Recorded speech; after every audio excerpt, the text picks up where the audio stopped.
So, good morning everyone. Morning. I would like to continue with how to understand that the first day of Pesach, even if it occurs in the middle of the week, is called Shabbat. We find that every Yom Tov mentioned in the Chumash is called Shabbaton, sometimes Shabbaton, like you keep, but and this is mentioned only in connection with counting the Omer. So it would appear that the most ancient interpretation of this, what's perhaps the deepest one, is as follows.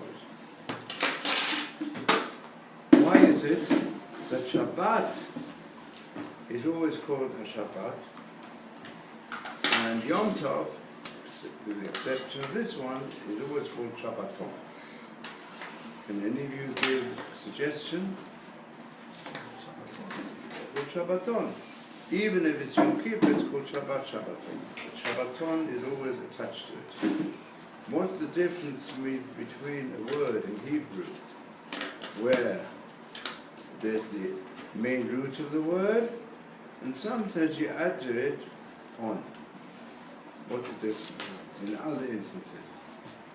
But I must tell you that there are a lot of deeper thoughts of Torah which are contained in the learning of the Hebrew language, the Tanakh.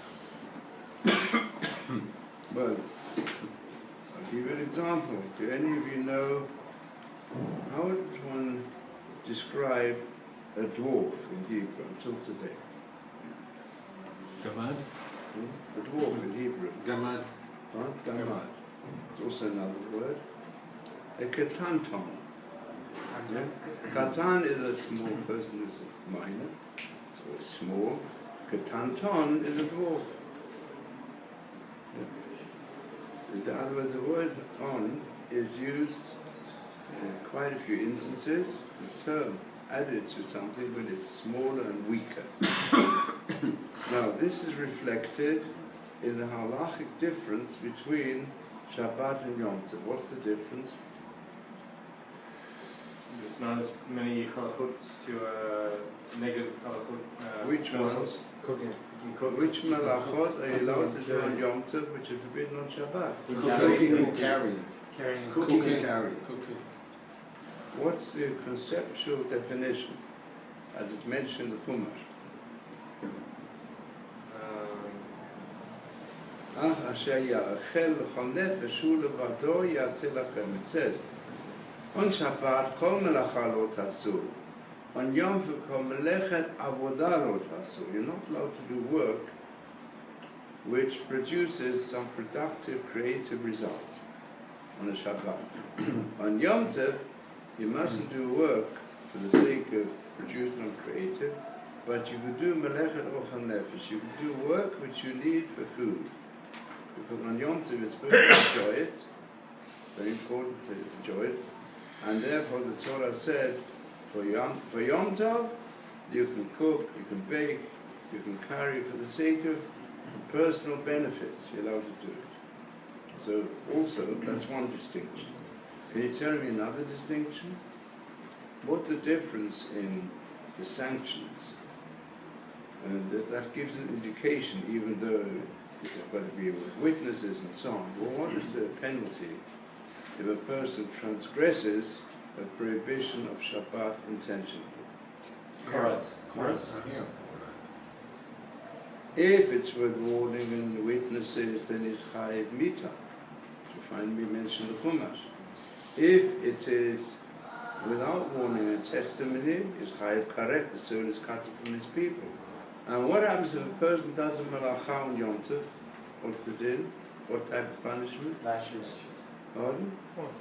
There's no karet, there's no mita, there's just lashes. It's allowed. There's no korban. The korban not only come if you do it b'shogeg. So what's the korban if you transgress a malacha on Shabbat b'shogeg? What is the korban that's brought? What type of offering?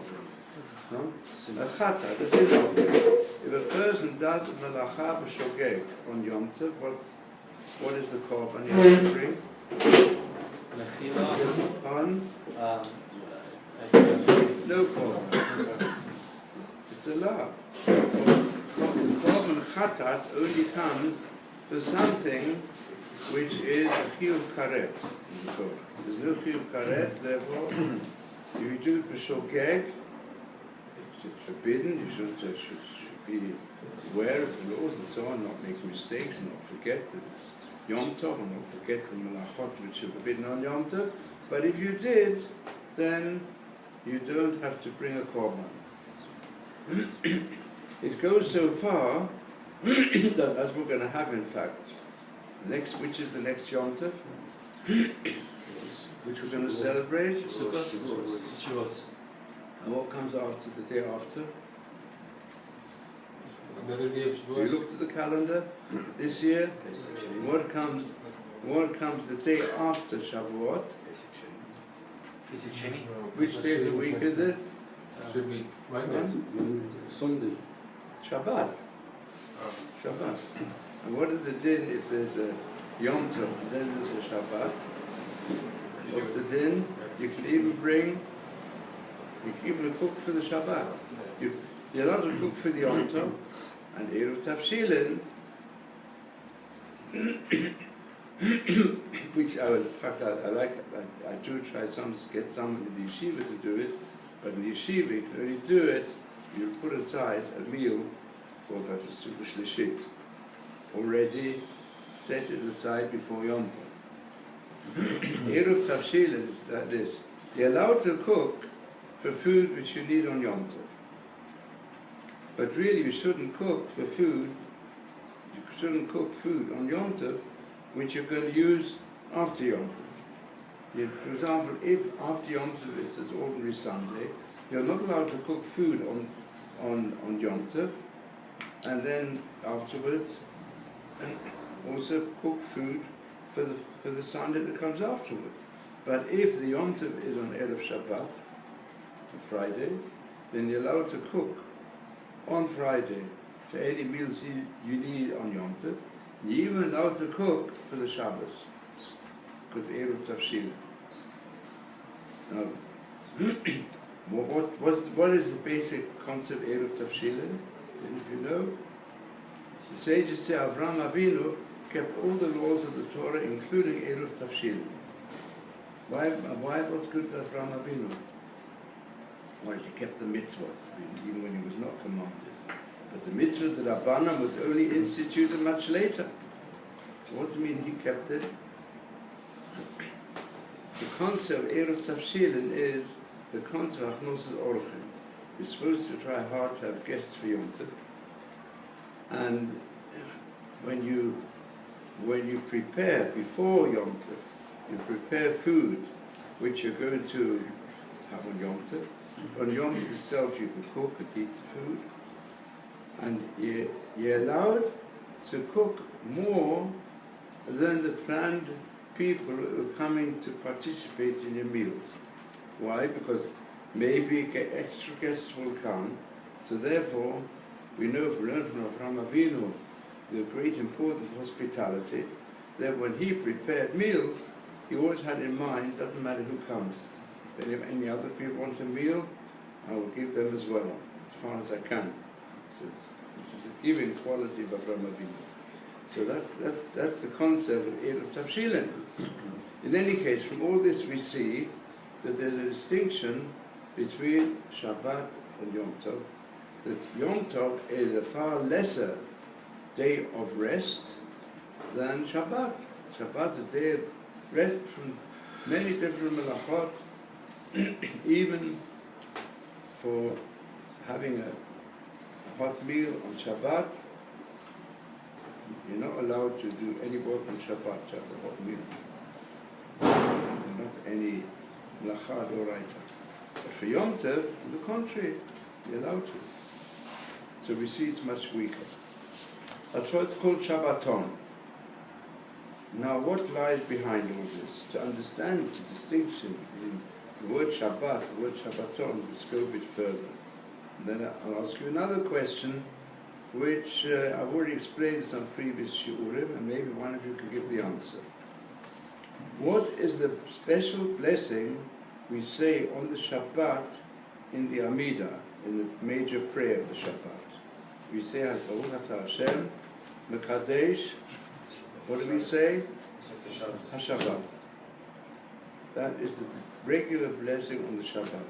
And what is the blessing on the Yom Tov? Even on the first day of Pesach, what do we say? Why? Because we say when the end of comes, you have the Rosh Chodesh. Because we say when the festival will take place. We mean Am Yisrael. Am Yisrael have to fix the festival. As the Kedusha of the Moadim comes from the Kedusha of the people of Israel. Said the whole purpose of Am Yisrael is to be Mamlechet Kohanim V'Goy Kadosh. So Hashem gave us, with the people of the Torah, He gave us a level of Kedusha. And He gave us Kedusha so that the representatives of Am Yisrael in the Sanhedrin can fix the day when Yom Tov should be celebrated. They have to fix it. So therefore, whatever they fix, that's the day of the Yom Tov. And this would apply even until today, as the famous episode which took place in the time of the Nodab Yehuda. He was the rabbi of Prague. At the time also we know that unfortunately there were many plots in the Middle Ages at all times to today to destroy the Jews. So the episode was like this. The Nodab Yehuda was one of the greatest poskim of the recent few hundred years.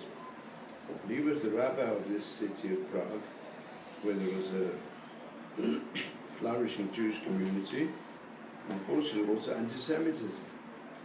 And one day, he saw that in the street there was a battle going on between some youngsters who were apprentices in the bakeries in Prague.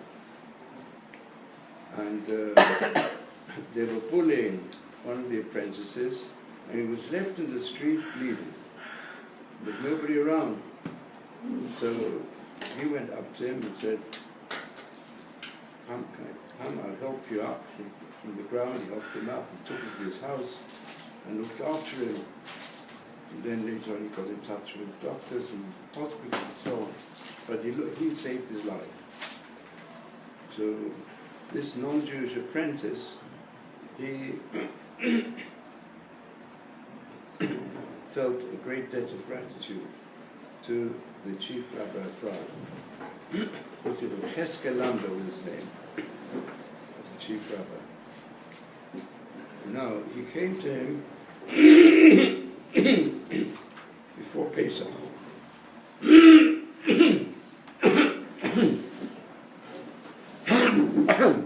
He said most of the bakers are unfortunately influenced by a priest who was a big anti-Semite. And he made a secret plot with all the bakers that it was known in many communities until today, wherever you come from, the diaspora, that when it comes to Pesach, and the Jews don't have their bread yet, because they can't get bread straight after Pesach. So what do? There are non-Jewish bakeries that make sure that they don't intermingle any fats and so on with anything else. It's supervised also by some of the rabbis. And then the non-Jews, they prepare bread, the bakers, for the Jewish community. And the Jews come straight after Pesach, you want have bread. And they go and buy non-Jewish bread. As long as it's sure it's done in separate vessels and it's done without any extra oils. supervised. It goes on all the time in communities until today also. So the plot of this priest was to poison all the bread, which was going to be produced on the day after Pesach, after the 8th day of Pesach, Dessler, 8 days. There's going to be plenty of, as a way, non-Jewish kosher bread, especially of the Jewish community. And they wanted to poison it. That was the plot of this priest together with the bakers.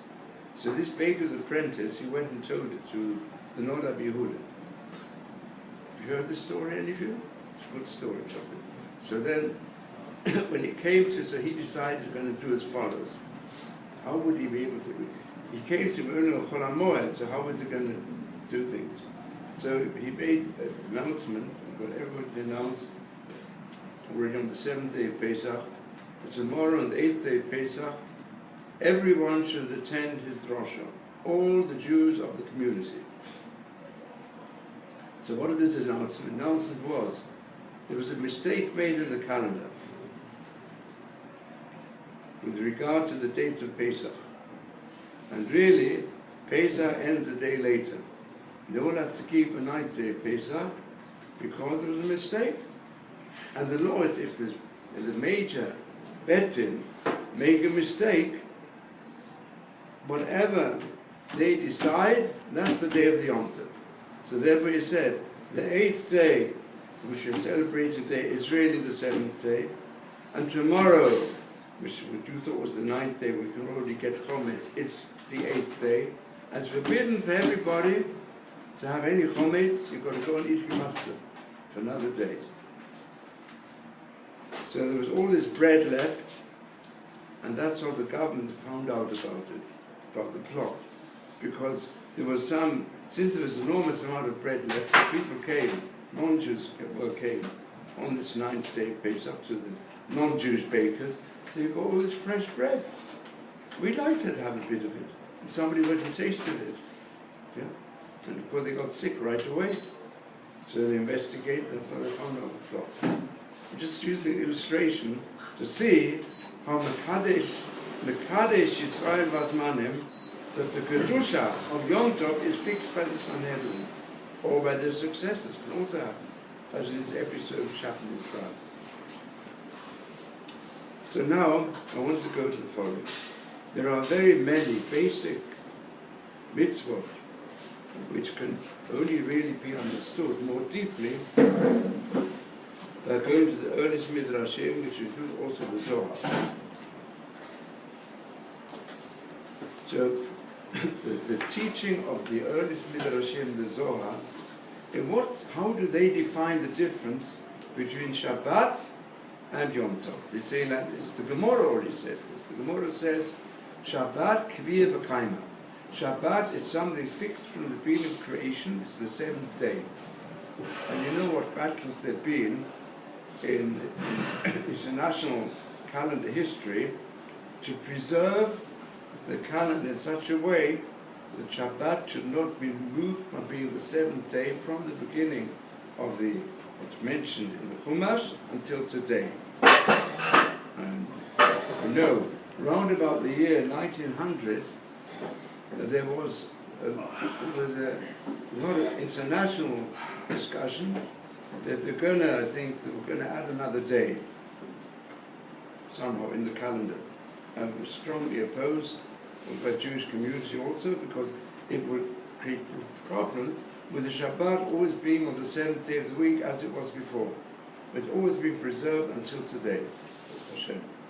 Whatever other changes came about in the calendar. So Shabbat is a fixed day, but Yom Tov is not Kaviyah V'Kaim, it's not fixed.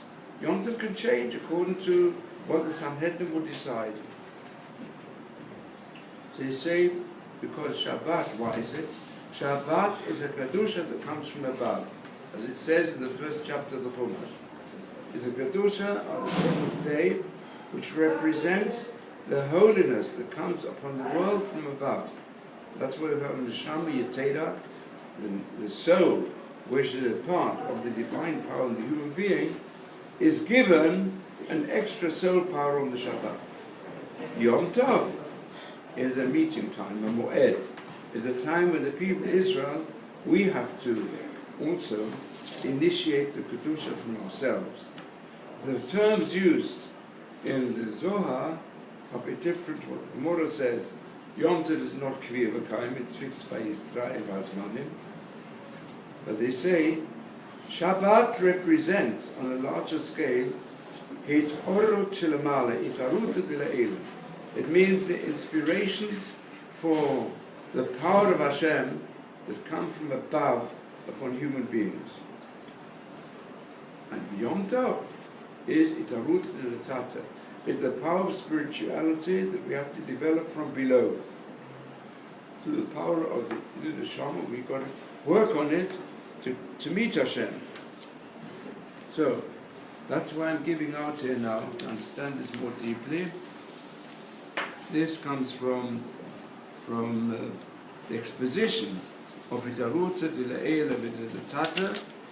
It's really taken a lot from Rabbi Tzadok HaKohen, one of the deepest philosophical expositions of Torah, Kabbalah, Chassidut, and also the Maharal from Rav Dessler. Right, the creates a host to sit at his feet for years. So I'm going to take here, I'll say it I'll paraphrase in Hebrew, the comments he makes on Sfirat Omer. Moshe Chaim Luzzatto, also who is well known from his moral writings and from his more Kabbalistic writings. He wrote a sefer called Choker on Mekubal. Choker is someone who is a philosophical exponent. Mekubal is someone who is a mystical exponent. So he said like this: when Am Yisrael hayu shkuim b'Mitzrayim b'memtet charituma, they were sinking in the 49 gates of impurity. Ratzah Kadosh Baruch Hu et Yisrael b'menu. So Hashem wanted to take out the people of Israel from these 49 low levels of impurity. B'hadraga, step by step. How did he do it? He gave them the gate of purification to be the opposite of the gate of impurity. So this was the method of step by step. For this purpose, he introduced every year the counting of the Omer.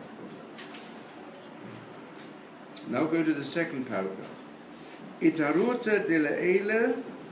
What does it mean that power comes from above? I'll add to this the way in which Rabbi Tzadok HaKohen describes it in greater detail. He says that when Hashem took up the people from Egypt, he used the words "Va'isa etchem al kanfei nesharim." I'm going to lift you up on eagle's wings. And he even says in the Chumash, "Uvnei Yisrael yotzu biyad ramah." Am Yisrael went out with very high-level power. Although just before they were slaves, he took us out suddenly, since the majority of Am Yisrael was sunk in idolatry. So he pulled it out from the pit and took us right to the top, like an eagle takes its young from the nest and goes above all the other birds. So also Hashem took us up. And then he says, okay, you're now free people, you're no longer under the suffering, physical and spiritual of Egypt. But it's I who am picking you up. You yourselves have to work on yourself to go step by step. So it says like this. Generally speaking, we say Shabbat, holiness comes from above. So even the Jew who is very low, he gets from above a special extra power to be able to appreciate holiness. How is this shown? It's shown today as well. There are many people, you ask them, How did you, from a completely secular and somewhat permissive background, what is it that brought you originally to feel there's something different in the world? Many will say, I experienced the Shabbat with the family, and the family observed it in all its aspects, and it created a different approach to life. And that's why I decided to go further. It's just one Shabbat. Know that even some of the singers, just one Shabbat, change people. And it can change people. Why? Because it's a power that comes from above, and they even felt it. From inside, I wouldn't have made it develop it, but I felt such an environment of holiness that it pulled me up. And in life, frequently it's like that. It doesn't always have to be a Shabbat. In life, Hashem often gives each individual in different situations an intuitive, high, some would call it semi-mystical experience, some would say just ordinary, it's a religious experience you didn't have before. And that's, as it were, something that comes from above. But in order to make it a part of one's life and character, one has to work from below. So that's the concept. The root of Le'ela is Hashem lifted us up, but then he said, now you've got to learn to do it yourself, step by step. So that's why every Yom Tov is something that has to come from below. Sfirat Omer especially has to come from below. But the Shabbat, which represents Itarut Le'ela, was also the characteristic of the first Pesach. The first Pesach day, we weren't on the level. It's an experience that came from above.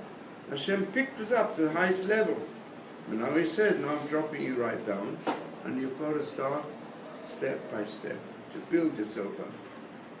So this is the deeper concept of Itarut Le'ela, Urut Dilatata. So, it says in the first pasukim of Tehillim, it says, Ki b'Torah Hashem chefzo, u'Torato eger maharal.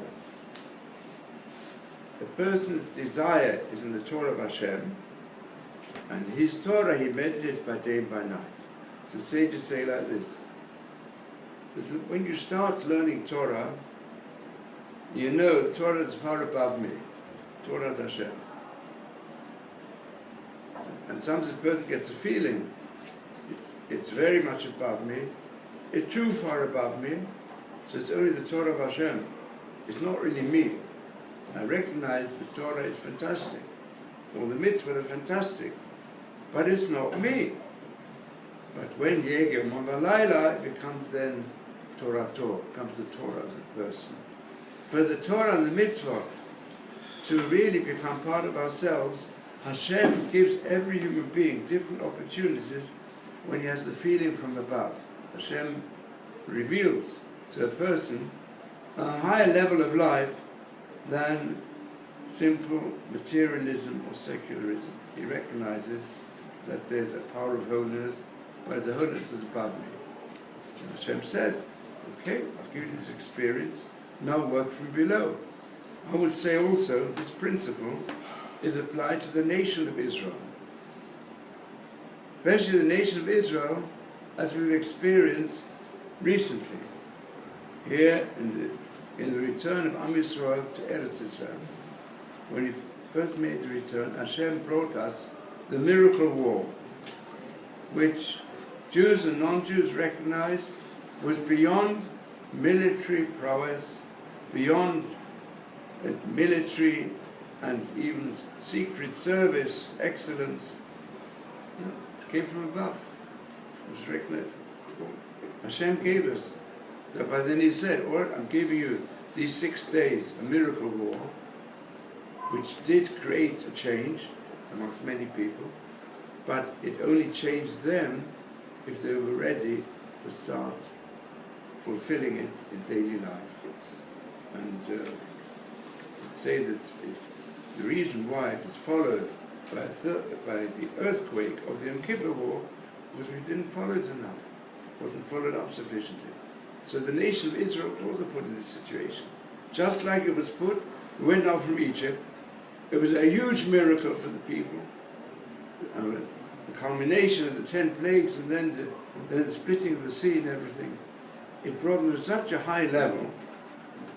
But then Hashem said, if you want to read the Chumash, said, well, let's see if you're going to have enough faith in Hashem, of your own accord, to be able to build it up as part of the character of the Jewish people.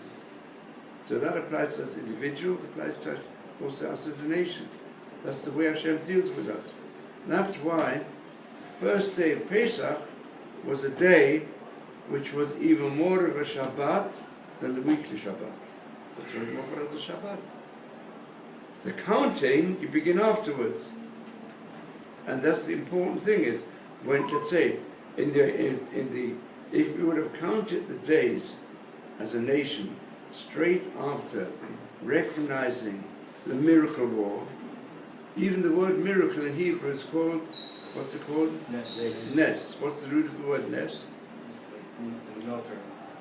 What's the verbal root? Nasa. To be lifted up.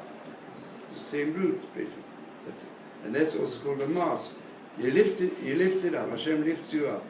But He lifts you up so that you should afterwards work on yourself.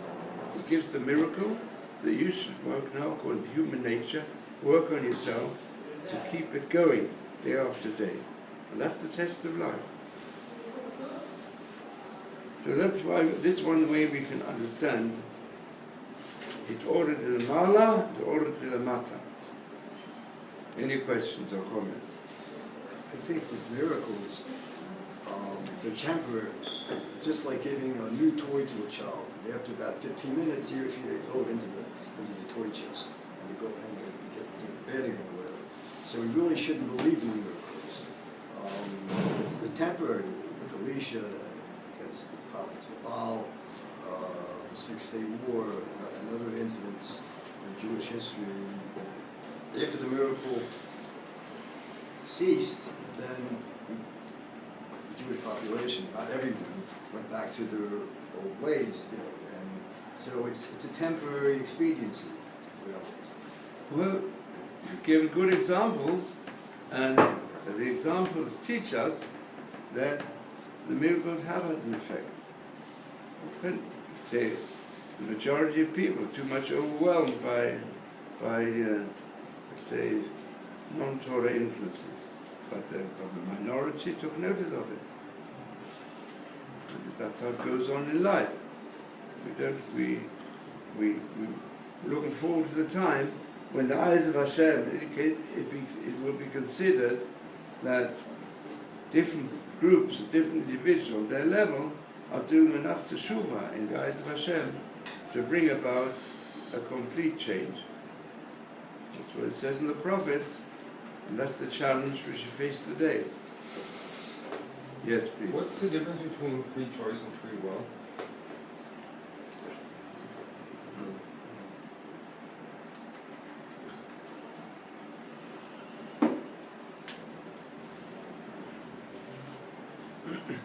The two words choice and will are used alternatively. I mean, what you understand is the difference between the word choice and the word will. If you say you've got a choice, it means that you've got freedom to choose one or the other. So it's the same thing. How do we control our will? Huh? What is it you mean? Let's go to, we've got to analyze the meaning of the words. So if you ask what's the difference, I would say, I would answer, simply speaking, in most understandings of it I've come across, free will is the same as freedom of choice. If you don't have freedom of choice, you don't have free will. You can sometimes give a person, you've got two alternatives, yeah, but there's only one of them that will work, and the other one won't work. You can say one of them is a lesser opportunity of freedom than the other one. There's some people, especially those influenced by materialistic interpretations of science, who will say human beings don't have free will, don't have free choice.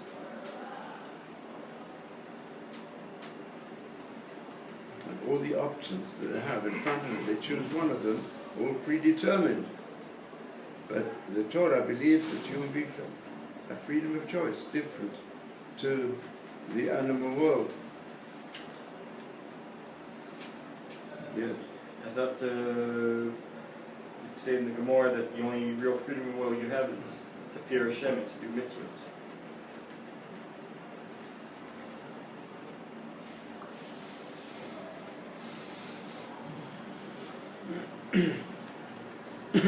Hakol bidei shamayim chutz mirat shamayim.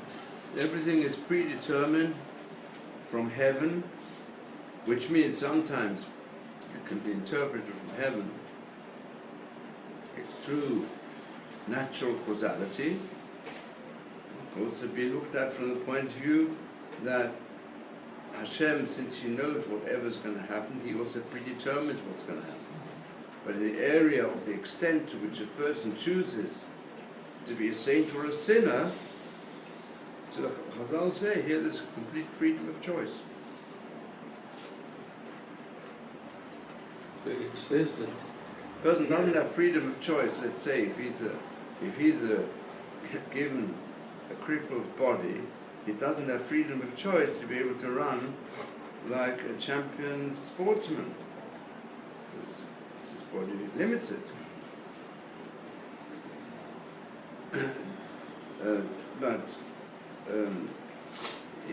What he does with his body, whatever state it is, it's a weak body, but if he does good with it and tries to do kindness to other people, or if he uses his body for good or for evil, he's got a strong body, and uses a strong body to go and hit and ruin other people and knock them out, or if he uses his strong body to help others,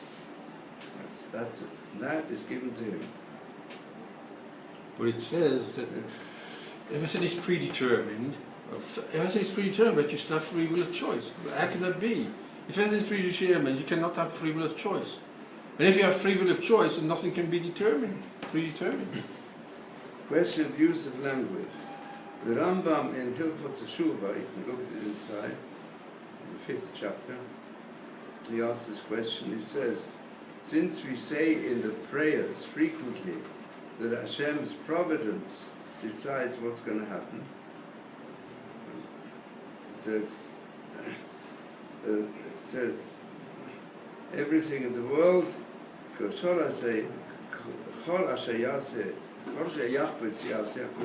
whatever He wants.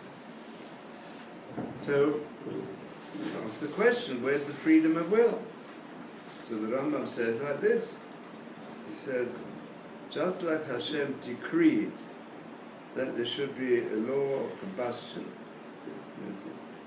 and the law of gravity, and other laws, similarly decreed that the human being should be free, even uses extreme expressions. A person will become a saint like Moshe Rabbeinu, or a sinner like the Rabbi Menavot. And there's nothing to push him in either direction. It's up to him. Is he going to do good fathers, or is he going to do evil fathers? So it doesn't say he could be a prophet like Moshe Rabbeinu, but from the point of view of saintliness, because saintliness is of course according to the ability which Hashem gives. As I said just before, previous year, I quoted the saying of the sages. The person is, a soul is put into the body, so he's told, weak and strong, rich and poor, even foolish or wise as far as the potential is concerned, is decreed. But be it a saint or a sinner, that the person decides himself. And that's the law of Hashem. That's what Hashem wanted. No, I know I've also mentioned in the previous year also about this example, but the paradox of Yonah, where he was trying, he had the free will to doing everything against what Hashem wanted him to do, but Hashem kept forcing him to do Hashem's will. So it's a thin line of predetermination and free will acting together. That's a question. Yeah. Any other questions? Yes. Yes, please. Rashi refers to the miraculous victory of the Six-Day War. Barely 7 years later, the significant number of 7, the Yom Kippur War started with a totally different outcome. It started on Yom Kippur, number 7. What evolved, what came between the miraculous victory of 67 and a not so sanguine outcome of the Yom Kippur War? What developed in between?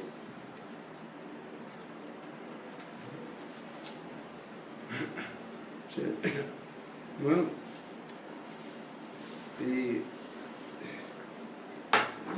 this was described previously by, said like this, that it was the minority of the people who, want to use our Maharal of today, who counted the days from the miracle war and building upon the enormous experience for the nation of the Six-Day War.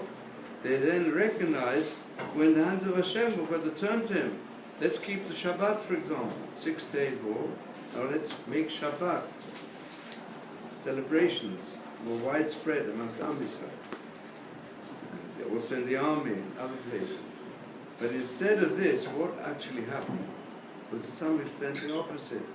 There was a minority that really took the lesson, and that's when the different organizations, institutions for the Children movement started, straight after the Miracle War.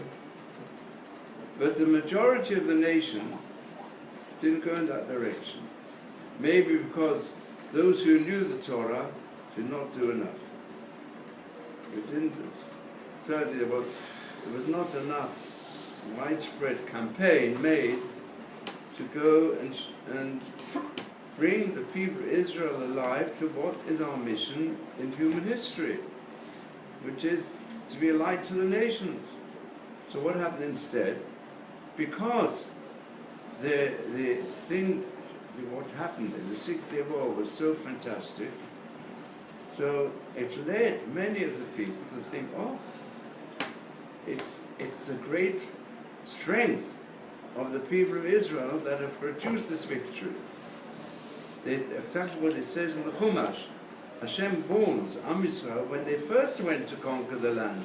Al tomar b'levavecha, don't say in your heart, Kochi v'otzem yadi asali t'chayil hazeh. This great success in being able to overcome the strong nations, even of Amalek and of Canaan, it's my strength that has produced this success. Because if you say that, and say it's my power, it's the power of the people of Israel, then you face calamity. And since after the Yom Kippur War, as far as Israel was concerned, they didn't change the Declaration of Independence. We didn't want to mention the name of God. And one would have expected them to say, okay, let's turn to recognize that we're the people of God. It was a miracle. But instead of that, no, we've got the best army in the Middle East. We've got certainly the highest level of the secret service and intelligence than any other nation, and we can produce whatever we want and so on. So that's what happened. And this was developed the James Bond image of the Israeli. That was what was prescribed. You know, James Bond who can deal with all other powers and overcome them. And on the Yom Kippur, when the war broke out, there were plenty of soldiers and also non-soldiers who were having picnics on Yom Kippur. So our enemies they chose that day, you know, Like, you know, they like to choose things like that, like the plan of the tunnels. You know what the original plan of all the tunnels Rosh was? Hashanah. To go and make an attack on the Jewish people in Rosh Hashanah. They were preparing for the Rosh Hashanah of the Hor Tzuk Eitan. They wouldn't have discovered the tunnels earlier. That was the plan. Covered now. Because they know that Rosh Hashanah, Yom Kippur, the people are occupied with other things. It's easier to go and attack all the Jewish settlers. Well, let's hope that we learn the lesson now, and that we'll do more to bring the Jews to recognize the power of Hashem. And there are sections like even the Tzuk Eitan, the last war. So it's well known that the Givati group were headed by somebody called Rosh Winter, who was Baal Tshuva, and he went and wrote a letter to all the members of his Givati group who had to go and make the attack against all the threats of Hamas. So he wrote them a letter in which he quoted the Pesukim from the Chumash. He said, don't be afraid, it's difficult to have in mind, try to put on tefillin. Most did try to put on tefillin for the first time in their lives, and then he had a special letter, including a prayer, and it gave them great courage. Even people who were not previously connected with the Torah and tefillah. But in the Knesset, at that time, they wanted to dismiss him from the army by introducing religion, introducing the Bible. So it's, but Baruch Hashem, he wasn't dismissed. And we have to see that we need to spread the faith in the real purpose of the people of Israel, to be a light to the nations, to be a pursuit of peace under all circumstances as much as we can, and to include in our request for peace with all the other nations also a prayer to Hashem, who is the source of peace. Sure.